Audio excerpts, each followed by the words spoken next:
Hi guys, this video log will compare two people performing a bodyweight squat. One's performance will be limited by a lack of capacity, while the other will be limited by a lack of skill. So the first athlete you'll see is a personal training client of mine. She has a hip injury that hasn't been diagnosed properly. I won't speculate on the diagnosis as I'm not a physio, but she has pain in her TFL during abduction movements and feels restricted within her hip joint. However, she is able to squat pain-free and her range of motion and strength is slowly improving. Finding an athlete I train who lacks the skill to squat well was slightly more difficult. I'm going to put that down to me being a great coach, but really I think I'm just lucky. Most of the athletes I coach don't have perfect squats. However, they were not bad enough to be able to make an interesting enough video from.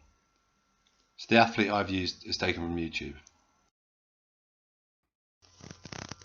So let's start by looking at my client who has a lack of capacity, namely a lack of hip mobility and strength. So as you can see, she's not able to achieve a great deal of depth. Her restriction is in her left hip. You can see when she reaches her maximum depth that her left hip is slightly higher than her right, indicating the problem is in that hip. When I initially trained her, I thought her lack of depth was due to skill.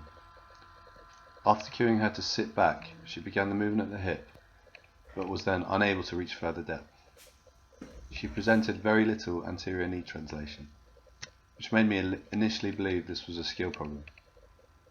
However, after making her aware of her lack of knee movement and asking her where she felt the restriction, it was clear this was a mobility issue.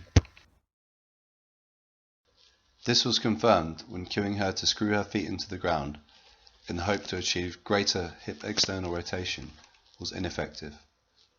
She does try to externally rotate the hip, but she does not have the capacity to do so.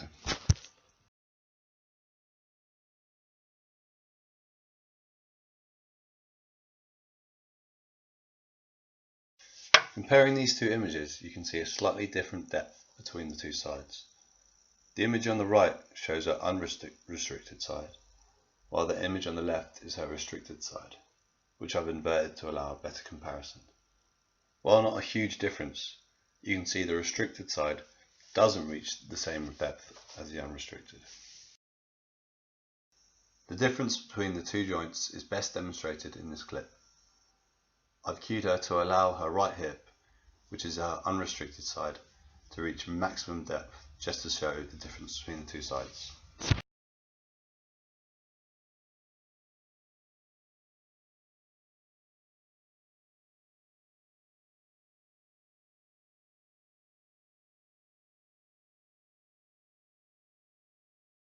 From a side angle, you can see her right hip allows greater anterior knee translation than the left, which is the restricted side. So to demonstrate a lack of skill while squatting, I found this video on YouTube. Worryingly, it has over 1 million views. The first thing I noticed about her squat is the lack of any hip external rotation. When this is the case, the hip acts only as a flexion and extension hinge. Using this strategy requires large amounts of ankle dorsiflexion or forward lean in order to reach a parallel squat. The trainer in the video does just about reach parallel, but does so with a compensatory pattern. She is unable to dorsiflex any further, so flexes at the spine in order to reach parallel. I can't say for sure that she doesn't have a restriction in her hip like my client, but from an anterior view you can see that she has slight knee valgus during the descent.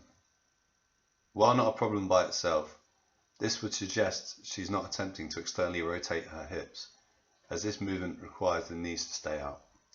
With this in mind, I believe she probably has the ability to externally rotate, but due to a lack of coaching and skill, does not. Despite lacking in skill, the YouTube trainer is able to reach a deeper squat than my client. As a concluding statement, this leads me to believe that capacities such as mobility and strength are the first hurdle, so to speak. If you lack the capacity, you will be unable to demonstrate a skillful movement. However, once the capacity hurdle is cleared, the athlete then has the opportunity to demonstrate skill.